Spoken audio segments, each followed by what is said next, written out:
What's up, people? Today I'm going to show you a very important concept in chess who is going to help you to win many of your games in a more or less easy way. All the masters completely know this concept and employ that in their own games. So keep in this video because you are going to learn so much. In this game between Zuginer and Juan Piconero in the last round of the Norway chess, they reached this position who could look more or less normal and more or less equal, but in a mind of a master, the e4 pawn call our attention because the e4 pawn is in the same square than the d7 bishop, and this makes the bishop a bad piece. Every master can notice that more or less fast when we watch this position. We watch that the bishop is in the same square that the e4 pawn, and this makes the bishop bad. So because this is a central pawn in a close position, so this is closing two diagonals for the bishop. That's why with white, if we go with the white pieces, we should try to keep some pieces, but just keep the d7 bishop over the board. We can try some rooks, a pair of knights, but keeping the d7 bishop over the board to play against him. And of course, white have the knights, so we should try to find good square for the knights. One good square could be the f4 square, of course, but the d4 square looks another interesting square too for the pawn. Added to this, and black have all these pieces more or less passive in the e file. So the move for white is more or less clear. Just play d5. Great move by Zuginer. Opening the position, opening the d4 square, opening the d file, the d5 square, and just trying to trade pieces and to keep black with the d7 bishop. Here the better response by black was c5, just placing pawns in dark squares and controlling the d4 square. This was the best move. But the defense is not easy for black, because after d6, queen e5, queen b3, b6, knight d5, and trade this piece, white is still being better with the d6 pawn. But Humpy makes a mistake taking on d5, and after knight takes, white forced the trade of a pair of knights. It's fine for white here to trade knight, because okay, we just need one knight to play against the bishop. So if our opponent just have a bad piece, we should trade the rest of minor pieces. Sometimes we should keep some the queens or the rooks, but to play against a bad piece, we should trade the rest of the minor pieces. So the first part of the job is done. Now we have the d4 square free, and we trade the f6 knight. So now we can play against the d7 bishop. Rook a8, knight c3. Okay, I said that the knight should go to d4 or to f4, but on c3 is fine too, because it's attacking the e4 pawn.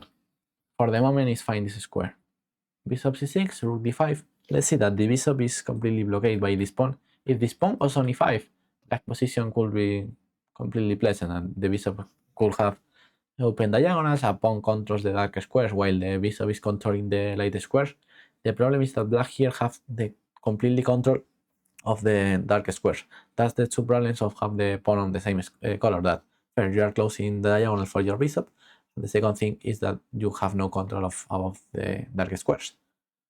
So here white is better. Rook e8, rook a1.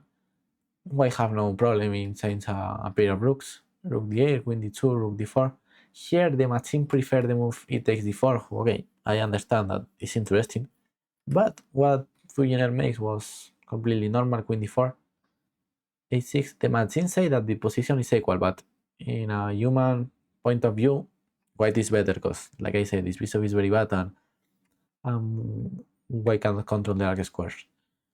Adding to that, white have another problem, which is that the e4 pawn could be weak. That's a third reason of why the pawn is bad placed here. It's closing the bishop, it's not controlling dark squares, and it's weak. So black should have his two pieces keeping an eye to the pawn. Before by Zuginer, great move, just placing pawns in dark squares, taking a special advantage, and one day could came a4 followed by b5. So before, great move by Zuginer.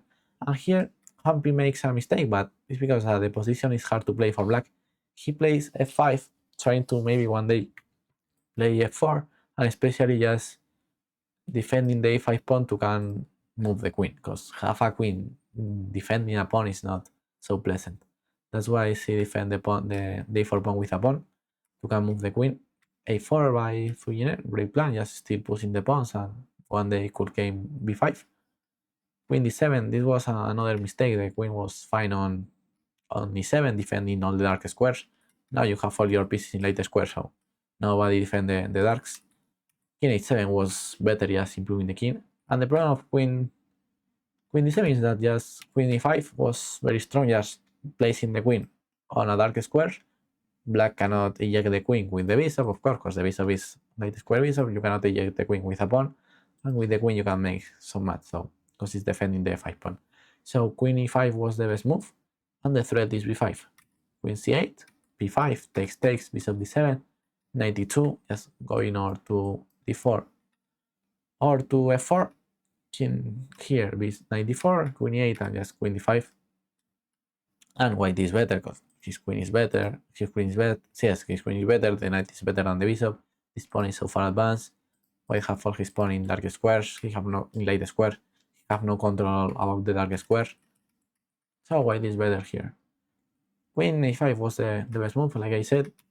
Fujiner plays queen c4, who still being advantage of white. Queen f7, queen c5. And here was a good idea to play f4, trying to trade pieces and open the king, the white king a little bit, trying to trade pawns, sorry. So f4 looks very natural. b5, takes, and bishop d7. And at least well, the white king is a little bit unsafe. Black trades some pawns. It's logic, but Humpy wants the f5 pawn to defend the e4 pawn. Queen f8, still trying to trade queens. Because okay, if you trade queens, yes, with the knight against the bishop, you have less options to win, because black king can game to the center to defend the pawns, and black king can be placed on d5, and it's not easy to enter in black side. So white should keep queens here over the board, trying to help the knight, because I say that we should try to keep just the bishop, but we need some pieces to help the knight, especially the queen is the best piece to help the bishop. It's important to make the correct trades, but avoid the queen trade is great for white.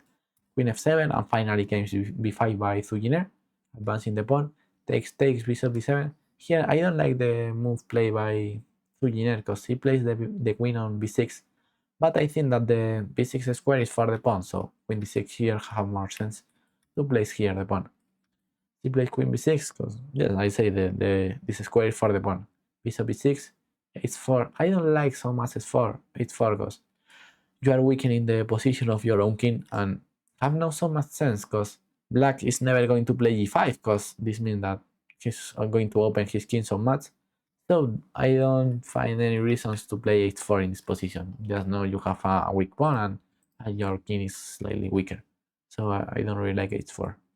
Queen c5 was better to play b6, or knight f4, avoiding f4. Was very interesting too. Because after h4, king h7 was slightly better, improving the king. Okay, queen d7. And finally, Thu is going to use the d4 square for the knight. Bishop f7, knight d4.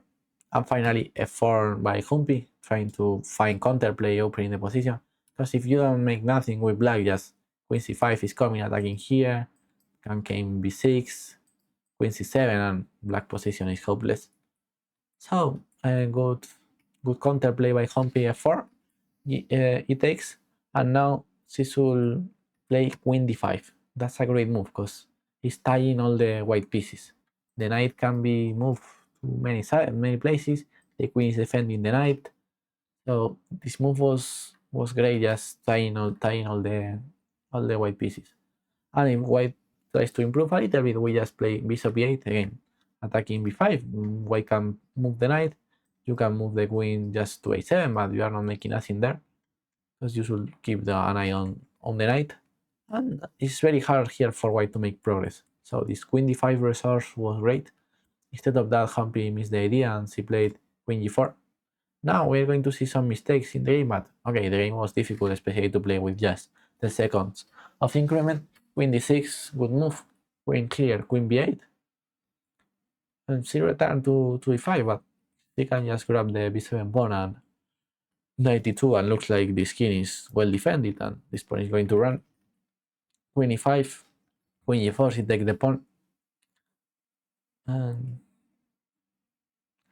here, okay, Fujiner is winning in a practical point of view, but the machine still defending, says that white is better, but still defending the position with bishop a4 and queen f6, but looks like white is close to be winning. But she plays the bishop on e8, who looks a little bit strange, f5, queen f7, and here we'll have this nice tactic of f6, g6, knight e5, queen here, knight g4, queen f7 takes, and knight f6 winning a piece. So she missed this tactic, playing queen e3, bishop d3, queen b6, and here the best defense was queen c4, just trying to go for the white king with some queen c1, queen f4, 3-4 repetition. Instead of that, she just grabbed the pawn, allowing white to place the queen in the center. In queen games and in general in 9 games where we have the queen, it's very useful to have the queen in the center of the board, just controlling everything. So queen d4 is just winning, because now, great move, queen e4. Now is the correct time to trade queens, because the pawn is going to promote. So good game by Thuginar, showing an interesting concept of play against the bad bishop, and it's very typical in the games that a pawn on e4 or on e5 by white is a weakness, especially if we have a bishop of the same color.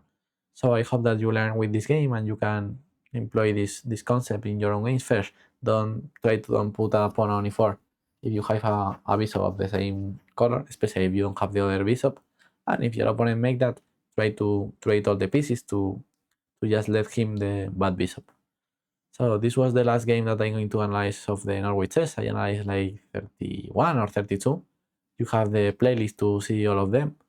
And the 7 was won by Bibi Sara in the women's section and by praggnanandhaa in the men's. Thuginar finished in the second position in the women's section, so it was a good tournament. The next elite tournament is going to be in Uzbekistan with again 10 elite players. So I'm going to analyze all the days the best game of the tournament. So see you in the channel. Bye bye.